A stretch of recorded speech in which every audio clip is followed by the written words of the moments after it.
October 4th, morning. Another meeting in the study at Purfleet.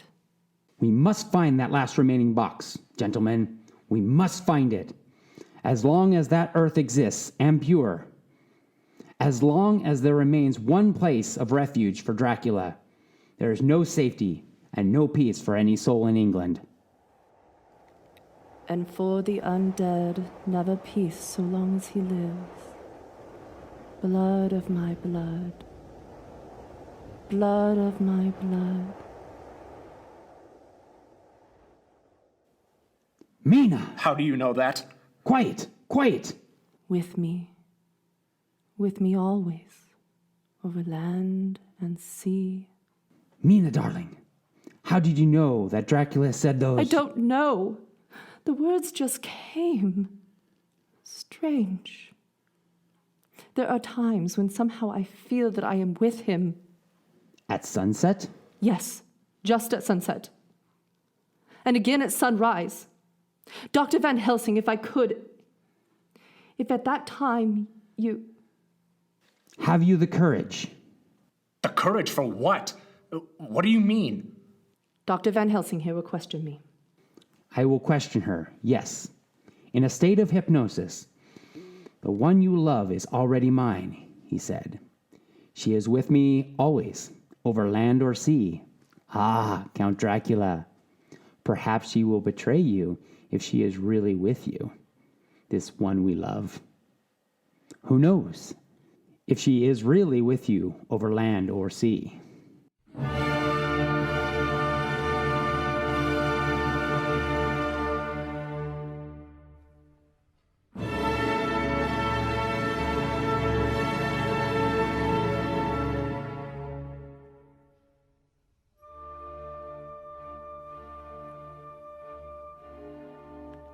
Blood of my blood. Mina? Yes? Answer me, Mina. Are you with him? Yes, I am with him. Where are you? I do not know. It is all dark. What do you hear?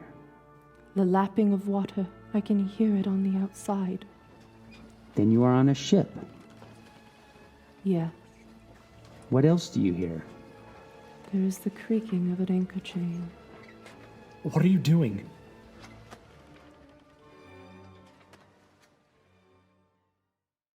Still. Oh, so still. It is like death. It is like death.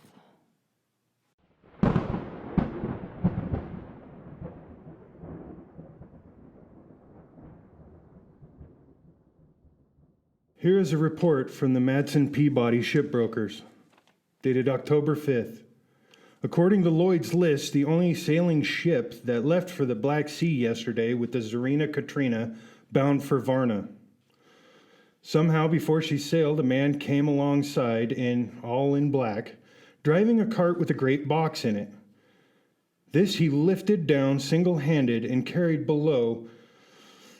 No one remembers having seen him after that, as heavy mist came up over the Doolittle dock until sailing time. The rest of London Harbor remained completely clear. Our plans are made. The average sailing time from London to the Black Sea is 3 weeks.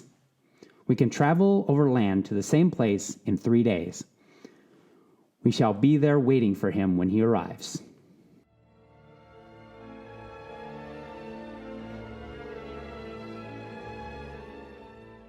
October 15th, arrived in Varna about 5 o'clock. Mina seems stronger. Every morning before sunrise and just before sunset, she speaks to Van Helsing in a trance.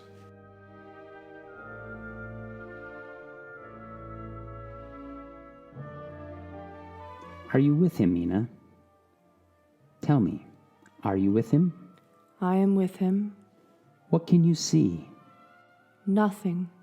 All is dark. What can you hear? I can hear the waves lapping against the ship and the water rushing by. The wind is high. I can hear it in the shrouds, and the bow throws back the foam. So the Zarina Katrina is still at sea, hastily to Varna. The Count cannot cross running water, so he cannot leave the ship without being observed. What do you hear, Mina? Lapping waves and rushing water. Darkness. Darkness and wind.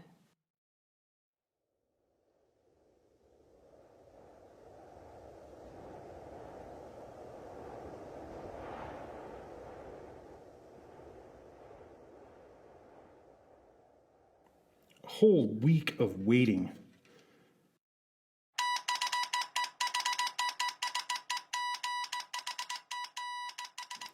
Daily telegrams from Lloyd's.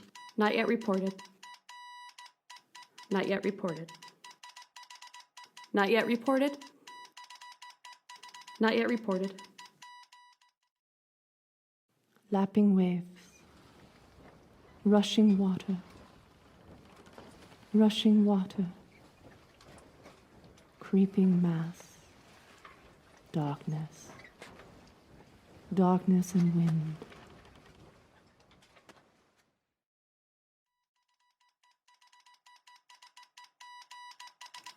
October 24th, telegram. Lloyd's, London to Harker. Zarina Katrina reported this morning from Dardanelles. Lloyd's, London to Harker. October 28th. Zarina Katrina in heavy fog. Reported entering Galatz Harbor at 1 o'clock today.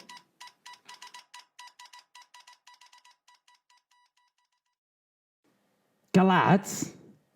Galatz is 38 hours from here, and the first train for Galatz leaves at 6:30 tomorrow morning. My friends, we have lost.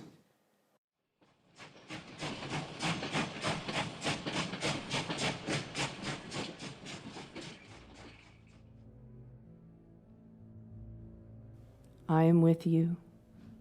I can see nothing. Nothing. I can hear men's voices calling in the roar and the creak of the wind. I can feel the air blowing upon us.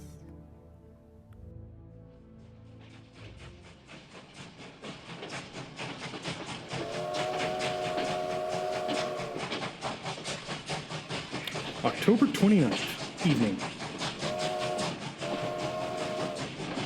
We are due between 2 and 3 in the morning, but already at Bucharest we are 3 hours late.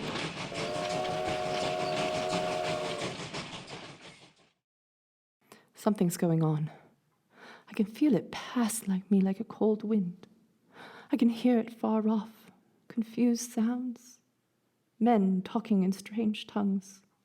Fierce falling water and the howling of wolves. There is another sound. Oh, how queer a sound. Like Like what? Speak, Mina.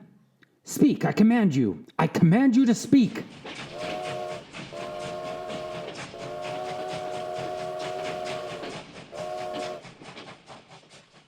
Arrived at Galatz. Saw the captain of the Zarina Katrina.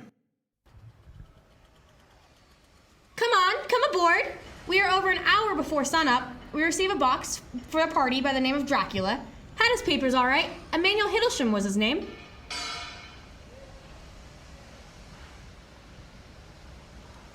Mr. Hiddlesham, Yes, you unloaded a box yesterday.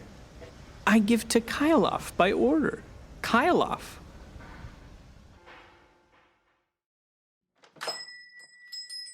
Mr. Kyloff?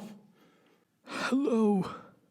This morning they find him dead inside the churchyard of St. Percy.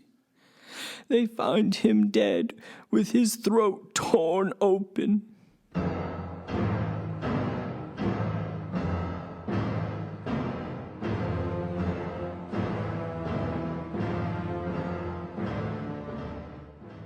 October 30th, evening.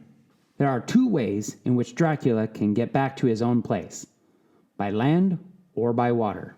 We've examined the map and found the most likely river is the Sarith. You and I, Seward, will charter a steam launch and follow him up the river. Van Helsing and Mina will take a train to Veresti, and from there we shall go in the track where Harker went to Bistritz, over Borgo. If you have not caught him before, we shall be meeting Dracula there.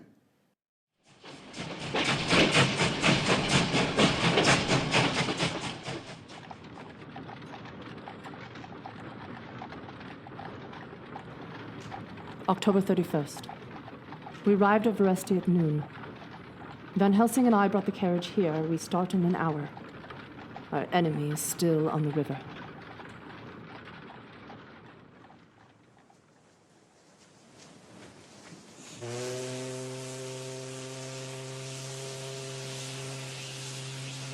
October 31st. We can earn good speed up the river at night. There's plenty of water and the banks are wide apart. November 1st, evening. No news all day. We hear that a big boat went up the river before us, going at more than usual speed.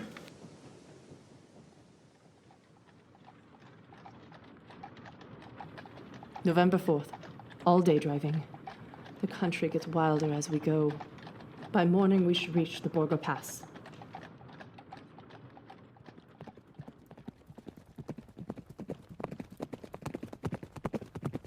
November 4th, evening.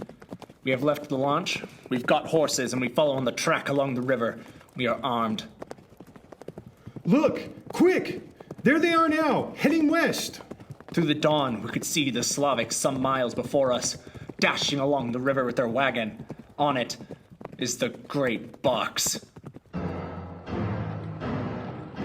Late in the afternoon, we leave the Borgo Pass. Van Helsing, look! Look! We could see a long way all around, far off from the white waste of the snow like a black ribbon curling. Between us and the river, not far off, came a group of men, mounted Slavics, hurrying along. In the midst of them was a wagon that swept from side to side. On the wagon was a great box. Look! We see two horses following fast, coming up from the south. Seward and Harker. The Slavics, with their heavy wagon, are losing their ground. Now the horses are not more than a mile behind. Now the wagon is quite close. We can see the great box swaying bravely. Now, they are almost upon us.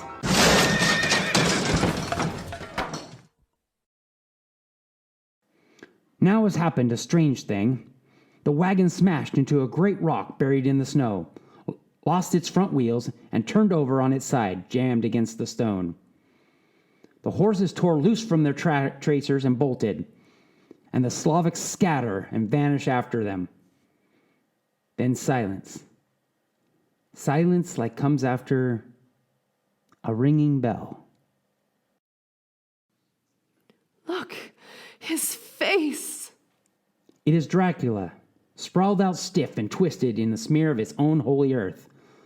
The box, in falling, has emptied the dirt onto the snow. His face is old-looking. The skin is like paper.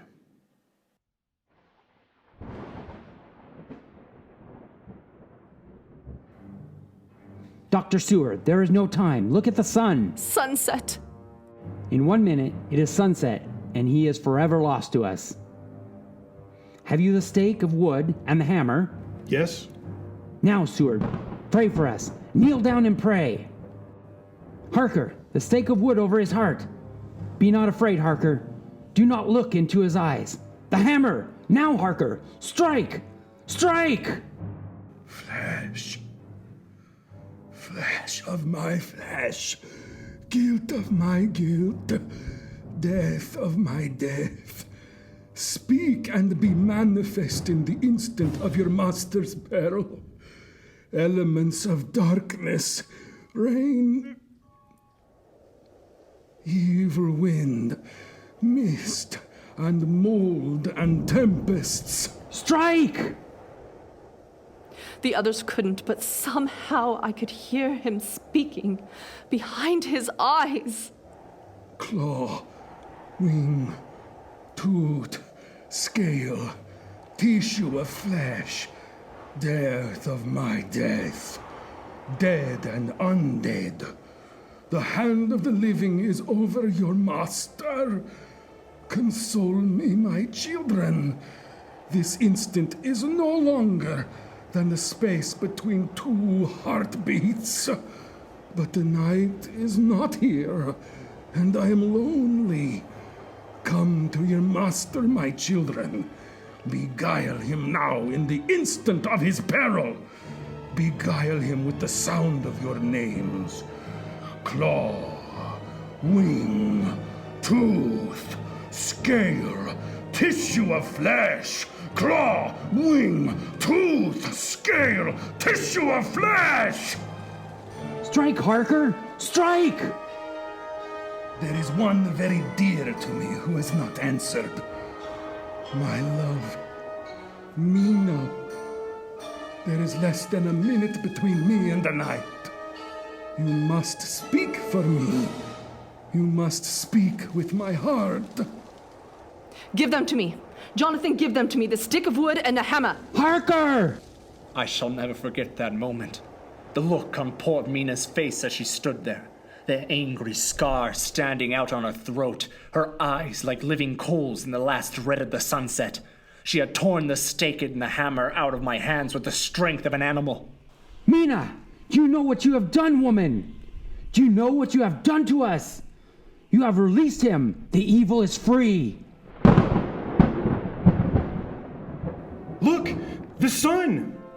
As we looked down at Dracula, the eyes saw the sinking sun, and the hate in them turned to triumph.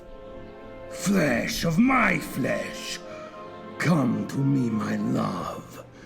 Come into the night and the darkness. You have served me well, my love, my bride, my...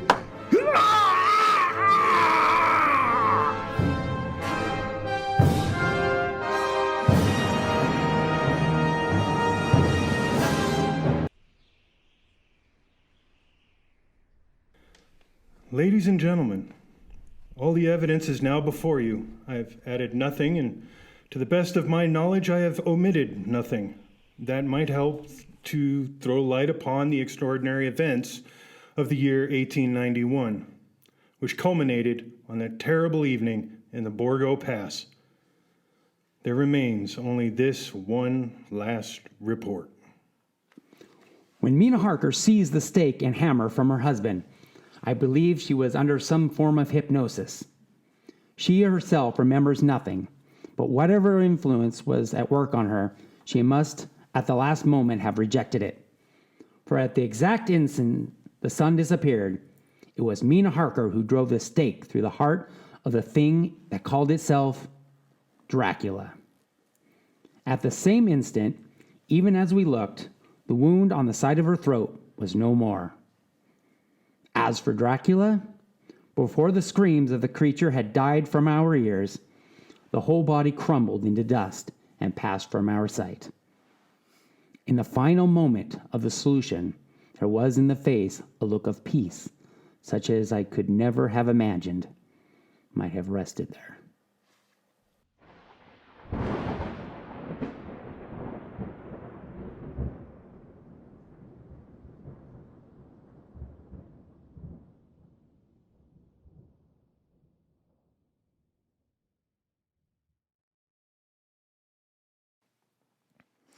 Tonight's production of Dracula by Orson Welles and the Mercury Theater was the first of 9 CBS broadcasts in which the brilliant group brought to life a series of great narratives, all presented in the immediacy of the first-person singular.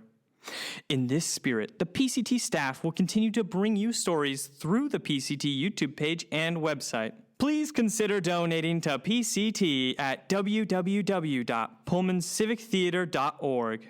And now, here is a message from the Mr. Orson Welles. Ladies and gentlemen, what are your favorite stories? If there is one you are particularly fond of and would like to hear on the air, would you please write us at PCT? In December, Virtual PCT is going to tell you the story about learning to believe again, or for the first time, in the heartwarming holiday classic, Miracle on 34th Street. Until then, just in case Count Dracula has left you a little apprehensive, one word of comfort. When you go to bed tonight, don't worry. Put out the lights and go to sleep.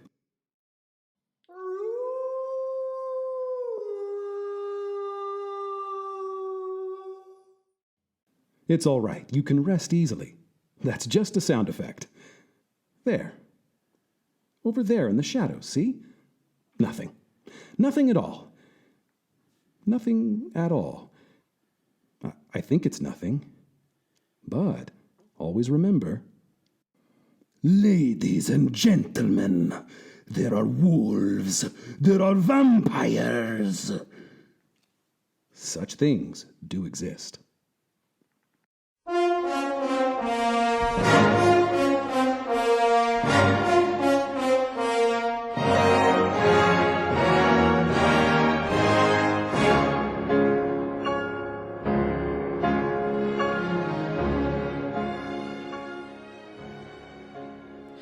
This is Virtual PCT.